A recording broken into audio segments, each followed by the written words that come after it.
Jai Shri Ram everyone. This is Santosh Sharma, and I would like to tell you that we are going to start a series in which I am going to cover all the syllabus of social science class 9th as well as class 10th. That is going to be topic wise, subject wise, with previous year questions. So today it is just a introductory video, and we are going to start our syllabus, our small videos, with the topic the rise of nationalism in Europe, and this is going to be just a introductory video.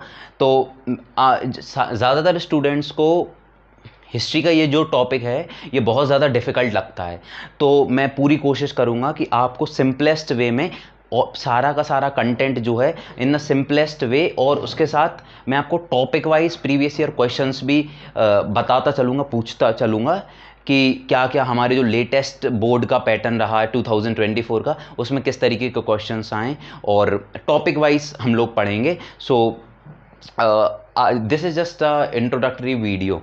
Now the rise of nationalism in Europe, जैसे कि आप सबको पता है ये first chapter है हमारे history का, the rise of nationalism in Europe. तो चैप्टर को स्टार्ट करने से पहले मैं आप लोगों को बताना चाहता हूँ कि नेशनलिज्म होता क्या है. तो नेशनलिज्म एक देशभक्ति की भावना, एक राष्ट्रवाद की भावना, जब हम अपने आप को इंडिविजुअल ना समझकर, एक ग्रुप का ना समझकर, किसी धर्म का ना समझकर, किसी एक भाषा का ना समझकर, हम अपने आप को एज ए इंडिविजुअल ना समझकर as a citizen of a country जब समझते हैं, then that feeling is known as the feeling of nationalism. और वही फीलिंग कैसे पूरे के पूरे यूरोप में फैली, क्या क्या स्टेप्स थे, कैसे कैसे सारी की सारी चीज़ें हुई, that all we are going to study. तो इस चैप्टर को स्टार्ट करने से पहले मैं आपको एक ओवरव्यू दे देता हूँ कि there is a artist or a painter, and the name of the artist or a painter is Frederick Sorio, and this is about 1848, a year 1848. ये जो हम बात कर रहे हैं, ये हम बात कर रहे हैं 1848 की, जब फ्रेडरिक सोरियो ने अपनी एक इमेजिनेशन करके, विजुअलाइजेशन करके 4 प्रिंट्स तैयार किए, 4 प्रिंट्स या 4 पेंटिंग्स तैयार की. उनमें से हम एक पेंटिंग्स को यहाँ पे पढ़ने वाले हैं. अब ये जो 4 पेंटिंग्स थी, इनमें ऐसा क्या स्पेशल था कि जिसके ऊपर पूरा एक चैप्टर ही बन गया. तो जो 4 पेंटिंग्स थी उनमें से एक पेंटिंग को लिया गया जो फ्रेडरिक सोरियो की इमेजिनेशन थी, और उस इमेजिनेशन में वो क्या दर्शा रहा था. तो जैसे ही आप अपनी स्क्रीन पे देखेंगे ये जो पेंटिंग है, इस पेंटिंग में आपको क्या देखने को मिल रहा है. This is the painting that was created by Frederick Sorrieu in the year 1848. 2 things you need to remember कि ये जो फ्रेडरिक सोरियो था, he was a French artist, he was from the country France. Now, and this painting was made in the year 1848. The name of the painting is very important. The name of the painting is the creation of the world of socialist and democratic republic. This is the name of the painting. Now what is shown in the painting, कि painting के अंदर दिखाया क्या गया है. तो जब आप अगर पेंटिंग को देखेंगे तो आपको दिख रहा होगा एक स्टैचू है, एक मूर्ति है जो वाइट कलर की है, एक लेडी की मूर्ति है ना, जिसे कहा गया है स्टैचू ऑफ लिबर्टी. अगर आप सबको पता हो, लिबर्टी स्टैंड फॉर फ्रीडम, आज़ादी. तो स्टैचू है, स्टैचू के दोनों हाथों में, एक हाथ में स्टैचू क्या पकड़े हुए, एक हाथ में स्टैचू के द टॉर्च ऑफ एनलाइटनमेंट. अब ये टॉर्च ऑफ एनलाइटनमेंट क्या होती है कि अंधकार इतना ज़्यादा छा चुका है चारों तरफ, दूसरे राजाओं ने, दूसरे देशों ने हर एक छोटे छोटे देश पे कब्जा कर रखा है, उन्हें एक एम्पायर, एक टेरिटरी बना रखा है. तो उसे कैसे प्रकाशित करें, उसे कैसे एनलाइटन करें, वो ये स्टैचू ऑफ लिबर्टी दर्शा रहा है. दूसरे हाथ में अगर आप देखेंगे तो इसके हाथ में दो, जो स्टैचू ऑफ लिबर्टी है उसके दूसरे हाथ में है द चार्टर ऑफ मैन. अगर आपको थोड़ा सा ध्यान हो और आपने 9th क्लास ढंग से पढ़ी हो तो फ्रेंच रेवोल्यूशन में आप सबको पता है, जैसे ही फ्रांस जो है रिपब्लिक बनता है तो कॉन्स्टिट्यूशन के जो पहले लाइन रहती है वो क्या थी, declaration of the right of man. तो ये वही चार्टर है, ठीक है. अब क्या है कि अगर आप देखेंगे फोटो को ध्यान से तो बहुत सारे स्टेट, बहुत सारी जो कंट्रीज हैं, जो कुछ तो अभी कंट्रीज बनी भी नहीं थी, बहुत सारी कंट्रीज या देश आप जिनको कहेंगे वो लाइन में लगे हुए हैं, लाइन में लगे हुए हैं, और स्टैचू के पास में आते हैं, झुक के प्रणाम करते हैं, ब्लेसिंग्स लेते हैं और आगे बढ़ते जाते हैं. तो ऐसी ही से दो कंट्रीज आपको देखने के लिए मिलेंगी, और वो दो कंट्रीज कौन सी हैं? यूनाइटेड स्टेट्स ऑफ अमेरिका और स्विट्जरलैंड। अच्छा, तो इनके बारे में ऐसा खास क्या है कि सर ये जो देश हैं ये आगे निकल चुके हैं, बाकी के देश अभी भी लाइन में लगे हुए हैं? तो इन देशों के बारे में खास या इंपॉर्टेंट चीज़ क्या है कि ये जो देश हैं वो बन चुके हैं नेशन स्टेट। अब एक क्वेश्चन आना चाहिए, अगर आपको नहीं पता है, आई होप आपको पता होगा कि नेशन स्टेट्स क्या होती है। तो नेशन स्टेट अभी आप इतना समझ लीजिए, एक कोई भी ऐसी स्टेट या एक कोई भी ऐसी कंट्री जिसकी जो टेरिटरी है ना वो फिक्स्ड हो, फ्रॉम कन्याकुमारी टू जम्मू कश्मीर, ये टेरिटरी फिक्स है, तो हमें से क्या कह रहा है? नेशन स्टेट कह रहा है। हमारे स्टेट का एक कोई सेंट्रलाइज गवर्नमेंट है, सेंट्रलाइज एडमिनिस्ट्रेटिव सिस्टम है, बिल्कुल है। क्या इंडिया का कोई नेशनल फ्लैग है? बिल्कुल है। क्या इंडिया की कोई नेशनल एंथम है? बिल्कुल है।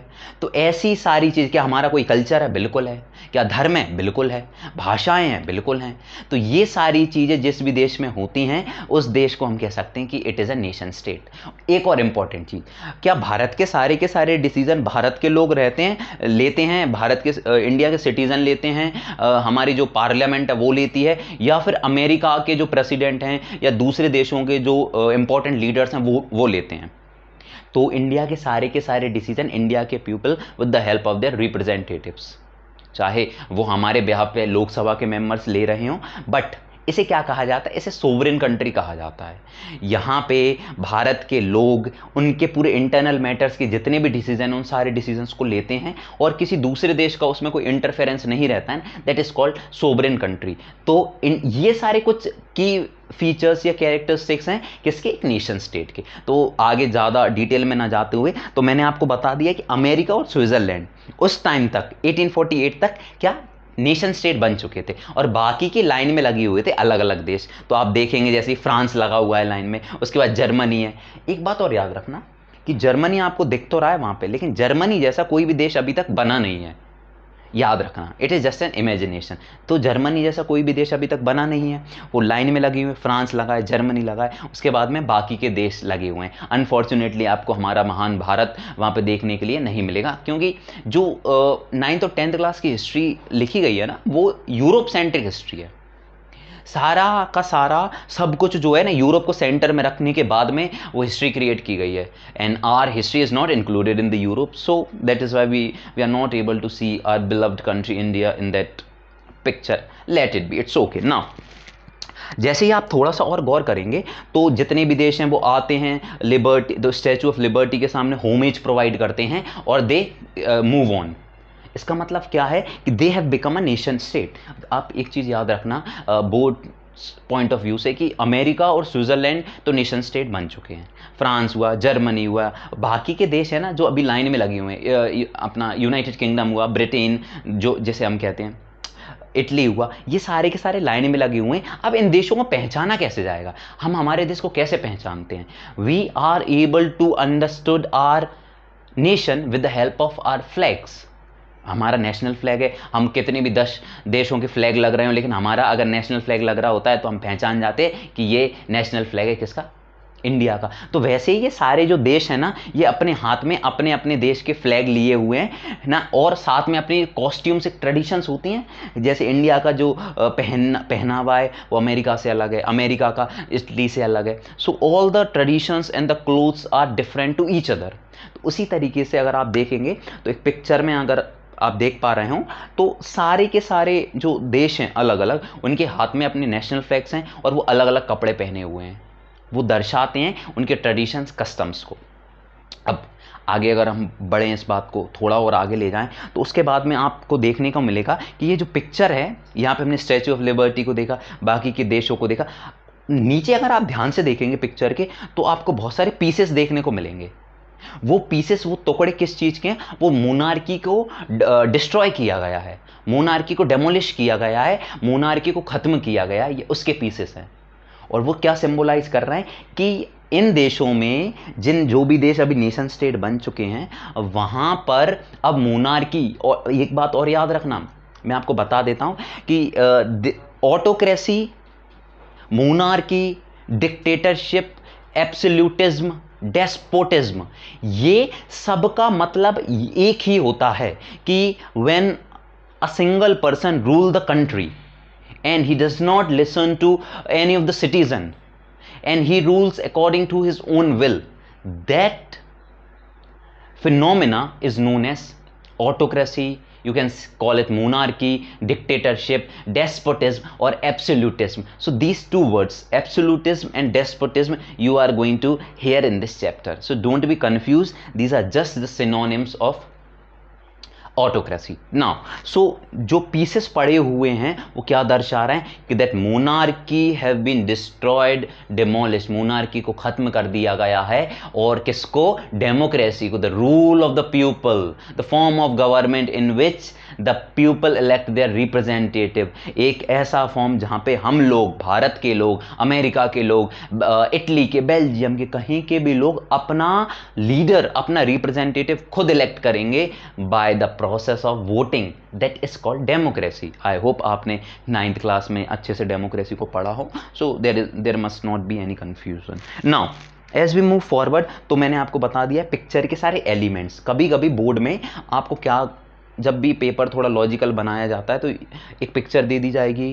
And it could be asked कि what does this signifies, what does this statue signify. You should know each and everything. Now the crown, the demolished crown we have read, and now what is another important thing, कि now there are angels, God, Jesus Christ, who are giving their blessings to all the nations, कि जाओ खुश रहो, monarchy को ख़त्म करो और आप अपनी डेमोक्रेसी इस्टेब्लिश करो, आप अपना रूल इस्टेब्लिश करो. तो ये सारी बेसिक चीज़ें हैं जो आपको इस पेंटिंग में देखने को मिलेंगी. सो आई होप आपको समझ में आया हो, and this was just a basic introductory video. अब मैं कुछ यहाँ पे मैंने पॉइंट्स लिखे हैं जिनके मैं आपको मीनिंग्स बता देता हूँ, जो एग्जाम पॉइंट ऑफ व्यू से बहुत इंपॉर्टेंट है आपके लिए. उटोपियन, ये जो काल्पनिक, ये जो हमारा फ्रेडरिक सोरियो, इसने ये जो विजुअलाइज किया ना, ये प्रिंट, ये रियलिटी में एग्जिस्ट नहीं करता है. It was just his imagination, और ऐसी इमेजिनेशन जिसमें सारी चीज़ें पॉजिटिव हैं. कहते नहीं राम राज्य, जो रियलिटी में तो नहीं है, but it could be possible. So that is utopian. Absolutist, I have already told you what is absolutist. when a single person, an individual, rule the entire country, rule the entire nation, rule the entire empire in whichever way he wanted, without listening to the citizen, without listening to the citizen of the country. So that is absolutist. तो आपको समझना है कि absolutist क्या है, या कोई भी व्यक्ति हो, राजा हो, डिक्टेटर हो, अपने अकॉर्डिंग सारी देश को कंट्रोल कर रहा है, एम्पायर को कंट्रोल कर रहा है, और उसको जनता की फिक्र नहीं है, उसको उसकी पावर को लगाम लगाने के लिए कोई नहीं है, और उसका जो मन में आता है वो उस हिसाब से डिसीजन लेता है. Then it is absolutism. Nation states में आपको ऑलरेडी बता चुका हूँ. तो अभी तक नेशन स्टेट अमेरिका और स्विट्जरलैंड बने थे, United States of America, and statue of liberty, charter of man, and torch of enlightenment. Torch of enlightenment की जो प्रकाश, जो अंधेरा इतना ज़्यादा बढ़ चुका है राजा के खौफ से, राजा की ईविल कामों से, राजा के डोमिनेशन से, जनता को प्रेशराइज करना, उनको राइट ना देना, विमेन को राइट नहीं देना. तो बहुत सारी चीज़ें जो हम आगे पढ़ेंगे इस सीरीज़ में. तो अभी आप इतना समझिए कि चार्टर ऑफ मैन, एक हाथ में जो अगर आपने को थोड़ा सा ध्यान हो कि फ्रेंच रेवोल्यूशन में जो कॉन्स्टिट्यूशन बना था, तो उसमें declaration of right of man था कि कॉन्स्टिट्यूशन में सिर्फ मैन को राइट है वोट देने की, विमेन को राइट बहुत ज़्यादा बाद में मिली, जो मैं आपको बताऊंगा. ना टॉर्च ऑफ एनलाइटनमेंट मैं आपको ऑलरेडी बता चुका हूं.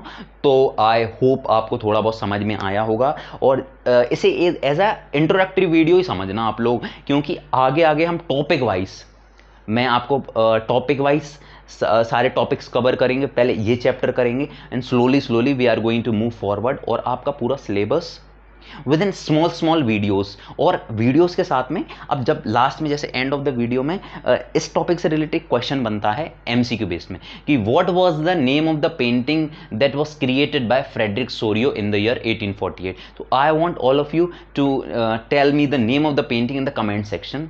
आई hope you like the video. Thank you so much.